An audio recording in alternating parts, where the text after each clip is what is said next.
जय माता दी दोस्तों। आज आप सुनने जा रहे हैं चैत्र मास के दूसरे दिन में देवी भागवत पुराण के दूसरे अध्याय को। पिछले अध्याय में आपने देवी भागवत पुराण का पहला अध्याय सुना था। आपको ये कथाएं सुनना कैसा लग रहा है कमेंट में ज़रूर बताएं और अपनी राय हमें ज़रूर दें। चलिए अब श्रवण करते हैं आगे की कथा का।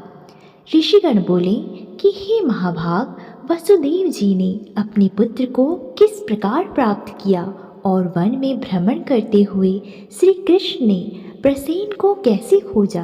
हे सुमते, हे सूत जी, किस विधि से और किससे वसुदेव जी ने श्रीमद् देवी भागवत पुराण का श्रवण किया। तब सूत जी बोलते हैं कि भोजवंशी सत्याजीत द्वारकापुरी में आनंद पूर्वक निवास करता हुआ सूर्य की आराधना में तत्पर रहता था। वह सूर्य का परम भक्त एवं उनका मित्र था।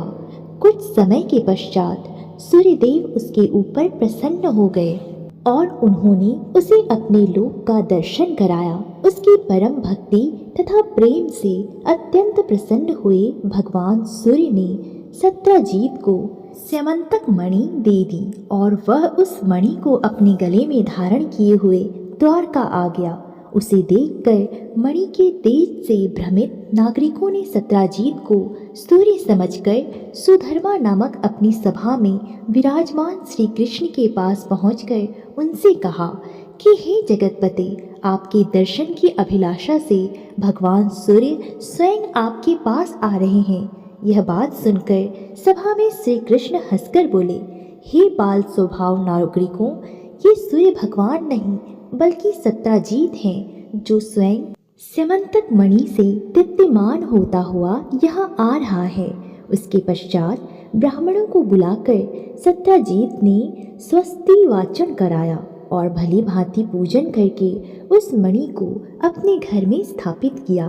वह मणि जहाँ रहती थी वहाँ किसी प्रकार की महामारी, दुर्भिक्ष तथा उपसर्ग का भय उत्पन्न नहीं होता था। और मणि की एक विशेषता यह भी थी कि वह नित्य 8 भर स्वर्ण दिया करती थी।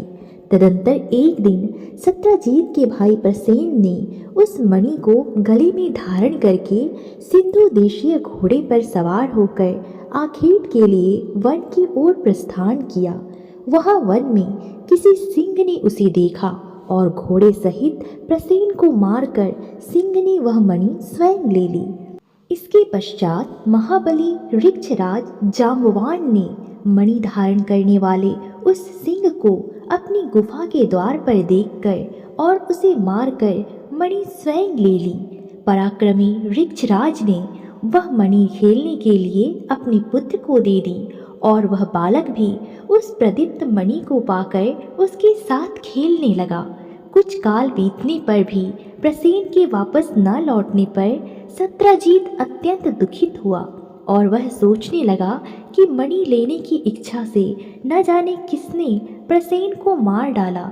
इसी बीच द्वारकापुर में नागरिकों की पारस्परिक बातचीत से किसी प्रकार से यह बात फैल गई कि मणि के लोभ के वशीभूत श्री कृष्ण ने ही प्रसेन का वध किया है। श्री कृष्ण ने भी जब अपने विषय में अक्षय की वह बात सुनी तो उन्होंने अपने ऊपर लगे हुए कलंक को मिटाने के लिए प्रसेन की खोज के लिए नागरिकों के साथ प्रस्थान किया। वन में पहुंचने पर श्री कृष्ण ने सिंह द्वारा मारे गए प्रसेन को देखा और तदंतर गिरे हुए रक्त बिंदुओं से चिन्हित मार्ग का अनुसरण करके सिंह को खोजते हुए वे कुछ दूर पर गए। इसके पश्चात एक गुफा के द्वार पर मरे हुए सिंह को देखकर भगवान श्री कृष्ण करुणा युक्त वाणी में नागरिकों से बोले, मणि का हरण करने वाले को खोजने के लिए मैं स्वयं इस गुफा के भीतर प्रवेश कर रहा हूँ। जब तक मैं वापस ना आ जाऊं तुम लोग यहीं पर ठहरो। द्वारकावासियों ने भी ठीक है ऐसा बोलकर वहीं पर ठहर गए और श्री कृष्ण गुफा के भीतर प्रविष्ट हुए जहाँ जाम्बवान का घर था। तत्पश्चात वहां पहुंचने पर श्री कृष्ण ने ऋक्षराज के पुत्र को मणि धारण किए देखकर मणि को छीनना चाहा। इस पर उसकी धात्री भयभीत होकर चिल्लाने लगी। तब धात्री की आवाज़ सुनकर जाम्बवान तुरंत वहां पर आ गया और अपने स्वामी श्री कृष्ण के साथ दिन रात निरंतर युद्ध करने लगा। इस प्रकार उन दोनों के बीच 27 दिनों तक भयंकर युद्ध हुआ। इधर द्वारकावासी गुफा के द्वार पर 12 दिनों तक तो श्री कृष्ण के आगमन की प्रतीक्षा करते हुए ठहरे रहे, किंतु इसके बाद वे भयभीत होकर अपने अपने घर को चले गए और वहां पहुंचकर उन्होंने लोगों से सारा वृतांत कहा। द्वारकापुरी के सभी नागरिक यह सब सुनकर बहुत ही शोक विह्वल हो गए। वसुदेव जी भी अपने पुत्र का वह समाचार सुनकर परिवार सहित महान शोक से मूर्छित हो गए और बार बार सोचने लगे कि मेरा कल्याण किस प्रकार से हो। उसी समय ब्रह्मलोक से देव ऋषि नारद वहां आ गए। वसुदेव जी ने उठकर उन्हें प्रणाम करके विधिवत उनकी पूजा की। देव ऋषि नारद महामती यदुश्रेष्ठ वसुदेव जी से कुशल क्षेम पूछकर उनसे बोले, आप क्यों चिंतित हैं, यह मुझे बताएं। वसुदेव जी बोले कि मेरा अतिशय प्रिय पुत्र श्री कृष्ण प्रसेन को खोजने के लिए द्वारका के नागरिकों के साथ वन में गया था, जहां उसने प्रसेन को मरा हुआ देखा। इसके पश्चात प्रसेन को मारने वाला सिंह भी एक गुफा के द्वार पर मरा हुआ देखकर श्री कृष्ण नागरिकों को द्वार पर ही रोककर स्वयं गुफा के अंदर चले गए और अभी बहुत दिन व्यतीत हो चुके हैं, लेकिन मेरा पुत्र अभी तक नहीं लौटा, जिसकी वजह से मैं चिंतित हूँ। अतः हे मुनि, आप कोई ऐसा उपाय बताएं जिससे मैं अपने प्रिय पुत्र को प्राप्त कर सकूं। नारद जी बोले कि हे यदुश्रेष्ठ, आप पुत्र की प्राप्ति के लिए अंबिका देवी की आराधना कीजिए। उनकी आराधना से शीघ्र ही आपका कल्याण होगा। वसुदेव जी बोले कि हे भगवान, वे देवी कौन हैं? वे महेश्वरी किस प्रकार की प्रभाव वाली हैं तथा उनकी आराधना किस प्रकार की जाती है? हे देव ऋषि, कृपा करके यह बताएं। तब नारद जी बोले कि हे महाभाग वसुदेव, देवी के अतुलित महात्म्य का विस्तार पूर्वक वर्णन करने में कौन समर्थ है, अतः मैं संक्षेप में कह रहा हूँ। जो भगवती शाश्वत सच्चिदानंद स्वरूपा और परात्पर तरा देवी हैं, जिनके द्वारा यह जगत व्याप्त है, जिनकी आराधना के प्रभाव से ही ब्रह्मा इस चराचर सृष्टि की रचना करते हैं, जिनका स्तवन करके भगवान विष्णु मधुकैटव के भय से मुक्त हुए तथा जिनकी कृपा से विश्व का पालन पोषण करते हैं, जिनकी कृपा से कटाक्ष मात्र से भगवान शंकर जगत का संहार करते हैं और जो संसार के बंधन की कारण रूपा हैं, वे ही मुक्ति प्रदान करने वाली हैं। वे ही परम विद्या स्वरूपा हैं और वे ही समस्त ईश्वरों की भी ईश्वरी हैं। अतः आप नवरात्र विधान के अनुसार जगदम्बा की विधिवत पूजा करके 9 दिनों में इस श्रीमद् देवी भागवत पुराण का श्रवण कीजिए, जिसके श्रवण मात्र से ही आप शीघ्र ही अपने पुत्र की प्राप्ति कर लेंगे। इस पुराण का पाठ तथा श्रवण करने वाले मनुष्यों से भोग एवं मोक्ष दूर नहीं रहते। नारद जी के ऐसा कहने पर वसुदेव जी कहने लगे कि हे भगवान, आपके इस कथन से देवी महात्म्य से संबंधित एक अपना वृतांत मुझे याद आ गया। मैं उसे कह रहा हूँ, आप सुने। पूर्व काल में पापी कंस ने आकाशवाणी के माध्यम से देवी के 8वें गर्भ से अपनी मृत्यु जानकर भयभीत हो भार्या सहित मुझको बंदी बना लिया था। तदंतर मैं अपनी पत्नी देवकी के साथ कारागार में रहने लगा और पापी कंस भी मेरे पैदा होने वाले पुत्रों को एक एक करके मारता रहा। इस प्रकार जब कंस के द्वारा मेरे 6 पुत्र मार डाले गए, तब मेरी निर्दोष भार्या देवी देवकी अत्यंत शोकाकुल हो उठी और दिन रात दुखी रहने लगी। तत्पश्चात गर्ग मुनि को बुलाकर उनका अभिवादन तथा पूजन करके पुत्र प्राप्ति की कामना से मैंने उनसे देवकी का दुख बताकर कहा कि हे भगवान, हे दया सिंधु, हे मुनिवर, आप यदुकुल के गुरु हैं, अतः मुझे आयुष्मान पुत्र की प्राप्ति का कोई उपाय बताएं।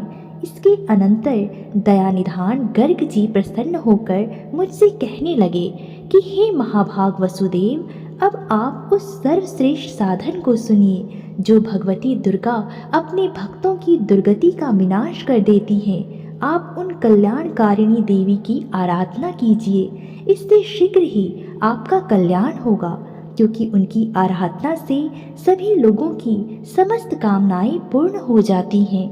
दुर्गा की उपासना करने वाले मनुष्यों के लिए संसार में कुछ भी दुर्लभ नहीं है। गर्ग मुनि के ऐसा कहने पर मैं प्रसन्न हो गया और अपनी पत्नी सहित मुनि श्रेष्ठ गर्ग को परम श्रद्धापूर्वक प्रणाम करके दोनों हाथ जोड़कर मैंने उनसे कहा कि हे भगवान, हे करुणा सागर, हे गुरु, यदि आप मुझ पर स्नेह रखते हैं तो मेरे कल्याण के निमित्त आप ही उन भगवती चंडिका की आराधना कर दे। मैं तो कंस के घर में बंदी रहने के कारण कुछ भी नहीं कर सकता हूँ, कुछ भी करने में मैं समर्थ नहीं हूँ। अतः हे महामते, अब आप भी इस दुख सागर से मेरा उद्धार कीजिए। इस प्रकार मेरे कहने पर वे मुनि श्रेष्ठ प्रसन्न होकर बोले कि हे वसुदेव, आपकी प्रीति के कारण मैं आपका कल्याण करूँगा। मेरे द्वारा प्रीतिपूर्वक प्रार्थना किए जाने के उपरांत गर्ग मुनि देवी दुर्गा की आराधना की इच्छा से ब्राह्मणों के साथ विंध्य पर्वत पर चले गए। वहां जाकर जप एवं पाठ में तत्पर रहते हुए गर्ग मुनि जगत की मातृ स्वरूपा और भक्तों की कामनाओं को पूर्ण करने वाली भगवती की आराधना करने लगे। जब पूजनादि अनुष्ठानों की समाप्ति के पश्चात यह आकाशवाणी हुई कि हे मुनि, मैं प्रसन्न हो गई हूँ, अतएव तुम्हारे कार्य की सिद्धि होगी। पृथ्वी के भार का नाश करने के लिए मुझसे प्रेरणा प्राप्त कर स्वयं भगवान विष्णु अपने अंश के वसुदेव की भार्या देवकी के गर्भ से अवतार लेंगे। कंस के भय से वसुदेव जी उस शिशु को लेकर शीघ्र ही गोकुल में नंद के घर पहुंचा देंगे और वहां से यशोदा की कन्या को लाकर अपने घर में राजा कंस को दे देंगे। तब कंस उस कन्या को मारने के लिए उसे पृथ्वी पर पटक देगा।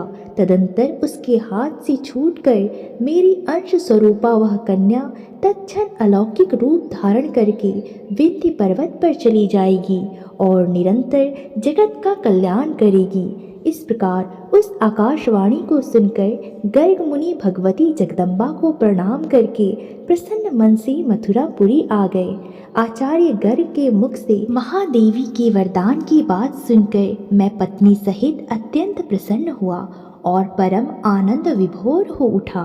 तभी से मैं देवी के महात्म्य को जान रहा हूँ और हे देव ऋषि, आज भी आपके मुखारविंद से मैंने वही देवी महात्म्य सुना। अतः हे प्रभु, अब आप मुझे श्रीमद् देवी भागवत पुराण सुनाएं।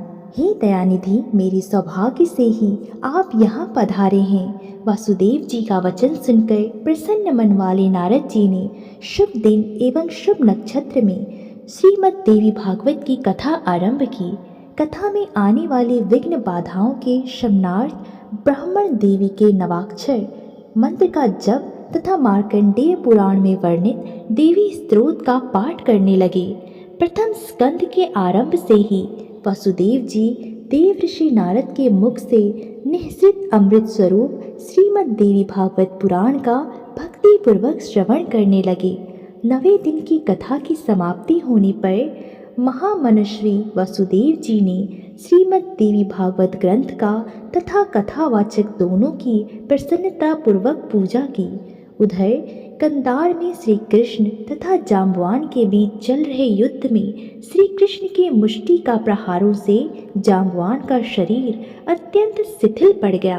उसी समय जाम्बवान को भी पूर्व काल की घटनाएं याद आ गई और भगवान श्री कृष्ण को परम भक्ति के साथ प्रणाम करके अपने अपराध के लिए क्षमा याचना करता हुआ उसने श्री कृष्ण से कहा कि अब मुझे ज्ञात हो गया है कि आप रघु श्रेष्ठ श्री राम ही हैं, जिनके भयंकर कोप से सागर तथा लंका नगरी दोनों क्षुब्ध हो गए थे और रावण अपने बंधु बांधवों सहित मारा गया था।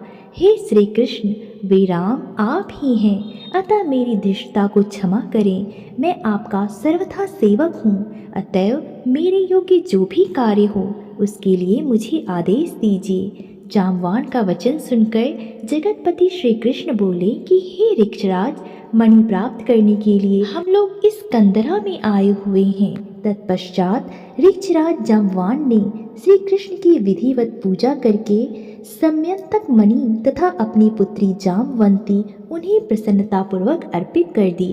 श्री कृष्ण ने जाम्बवंती को पत्नी के रूप में अंगीकार करके मणि को गले में धारण कर लिया और ऋक्षराज जाम्बवान से विदा लेकर वे द्वारकापुरी के लिए प्रस्थित हुए।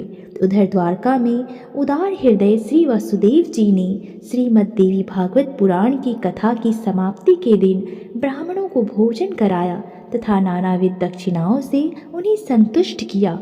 जिस समय वे ब्राह्मण वसुदेव को आशीर्वचन प्रदान कर रहे थे, उसी समय भगवान श्री कृष्ण मणि धारण किए हुए अपनी पति जाम्बवंती के साथ वहां आ पहुँचे। भार्या सहित श्री कृष्ण को देखकर वसुदेव जी तथा उपस्थित जन समूहों की आंखें अश्रु से परिपूर्ण हो गईं और वे परम आनंदित हुए। देवर्षि नारद भी श्री कृष्ण के आगमन से हर्षित हुए और उन्होंने वासुदेव तथा श्री कृष्ण से विदा लेकर ब्रह्म समाह के लिए प्रस्थान किया। जो मनुष्य निष्कपट भक्ति एवं शुद्ध हृदय से भगवान के इस विख्यात तथा कलंक नाशक चरित्र का पाठ एवं श्रवण करता है, वह पूर्ण सुखी हो जाता है। जगत में उसकी सभी कामनाएं पूर्ण हो जाती है तथा मृत्यु के अनंतर वह मोक्ष को प्राप्त करता है। जय माता दी।